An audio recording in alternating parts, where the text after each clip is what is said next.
Most of you might have heard the term or even saw the series Cousins at War when learning about the First World War.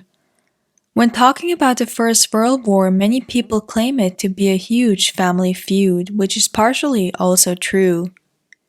Further, some of you might also be aware that when talking about the cousins at war, we are speaking about how George V of the UK, Nicholas II of Russia, and Wilhelm II of Germany were cousins. But how exactly were they related to each other? Well, we will answer this question in today's video. We will not only look at the closest relations between the three rulers, we will also uncover the huge net of family relations. To start off the video, we will have a look at the most easy connection. George V was both a first cousin to the Kaiser and the Tsar. George V's mother was the Danish-born princess Alexandra, who was a daughter of King Christian IX of Denmark. Alexandra's mother was Louise of Hesse-Kassel. She managed to marry off all of her daughters to the most powerful royal houses of Europe. And so it comes that Alexandra's sister, Princess Dagmar of Denmark, married the future Tsar Alexander III of Russia. Dagmar converted to Russian Orthodoxy and was from then on known as Maria Feodorovna. Together with Alexander, she had 6 children. Their eldest son was Nicholas, who succeeded his father in 1894 at the age of only 26. For the moment, let's go back to George V. Like I already mentioned, he was the son of Princess Alexandra of Denmark. His father, on the other hand side, was the later Edward VII, who himself was a son of Queen Victoria. George's grandmother died in 1901, leaving the throne to his father. Coming to the throne at almost 60 years old, he only had the chance to reign for 9 more years. George therefore ascended the British throne as George V in May 1910. Through George's father's side, we get his next connection. You see, George was not only a first cousin to the Tsar, he was also a first cousin to the German Kaiser Wilhelm II. George's aunt Victoria married into the German imperial family. She was wed to Frederick, who was the son of the first German emperor Wilhelm I. Together, the couple had 8 children. Their eldest son, Wilhelm, would succeed his father to the throne in 1888. Now let's shift our attention towards the relationship between Wilhelm and Nicholas. They were more distantly related, but they were cousins, although only second cousins once removed. The most recent ancestor they share is Frederick William III of Prussia. Wilhelm descends through his son and later Emperor Wilhelm I, while Nicholas descends through Frederick William's daughter Charlotte. Let us look at Charlotte's line first. Charlotte was the eldest surviving daughter of her parents, Frederick William III and Duchess Louise of Mecklenburg-Strelitz. She was born in the middle of the Napoleonic Wars, and so when she came of age, wedding negotiations were made to marry Charlotte to the then Grand Duke Nicholas Pavlovich. Nicholas was the son of Paul I of Russia and younger brother of Tsar Alexander I, who was childless. Charlotte and Nicholas married on her 19th birthday in 1817. Nicholas suddenly came to the throne when his older brother Alexander I died of typhus in 1825. He reigned for the next 30 years until he died in 1855, leaving the throne to his eldest son, who became Alexander II. Alexander II had married Princess Marie of Hesse and by Rhine 14 years earlier. Princess Marie was the daughter of Louis II, Grand Duke of Hesse and by Rhine.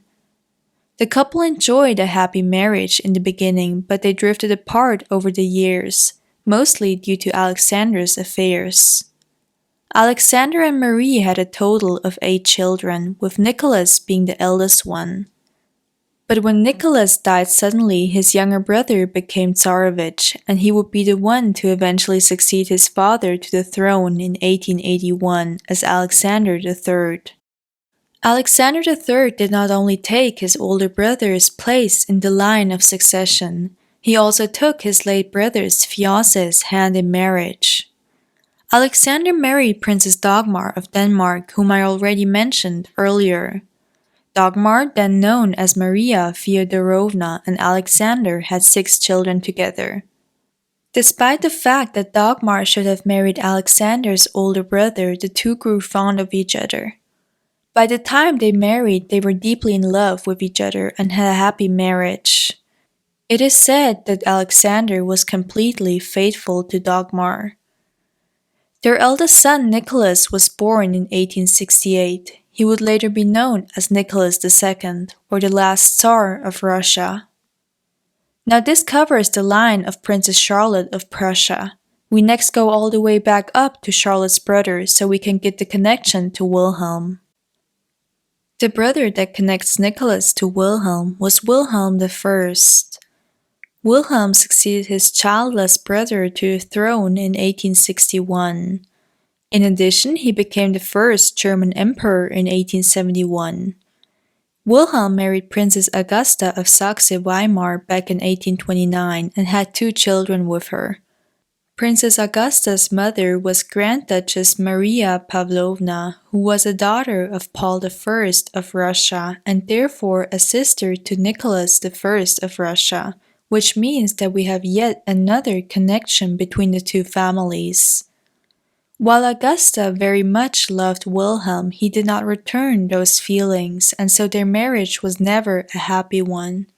Wilhelm reigned until 1888, when he died at the incredible age of 90. The first German emperor was succeeded by his only son, Frederick. Frederick, who became Frederick III, had married Queen Victoria's eldest daughter, also named Victoria, in 1858.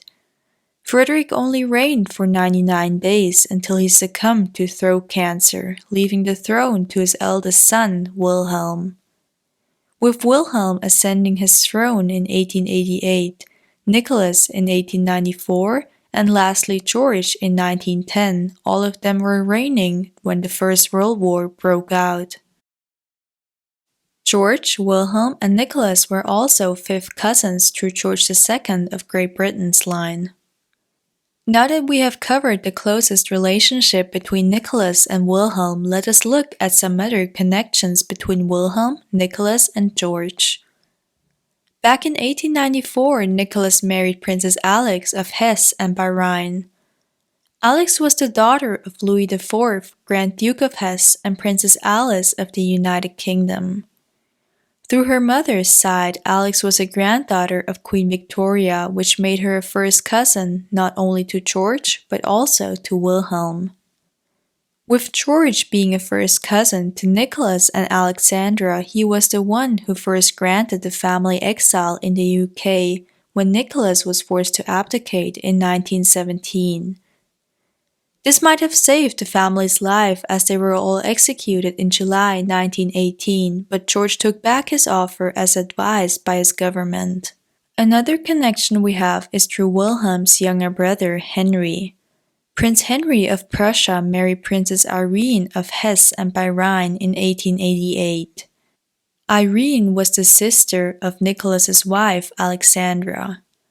Alexandra in fact even had another sister, Elizabeth, who was married to Nicholas's uncle. Further, we have another link between the British royal family and the Russian imperial family through George's uncle, Alfred, Duke of Saxe-Coburg and Gotha. Alfred married Tsar Alexander II's daughter, Grand Duchess Maria Alexandrovna. One of their daughters, Princess Victoria Melita, was firstly married to the Tsarina's brother, Ernest Louis, Grand Duke of Hesse. They however divorced in a huge scandal, and she then went on to marry a grandson of Tsar Alexander II, Grand Duke Kirill Vladimirovich. As a grandson of Tsar Alexander II, he was also a first cousin to Nicholas II of Russia. Now these were some of the closest relationships between Nicholas II, George V, and Wilhelm II. If you have some other connections, you can comment them down below so we can all learn together.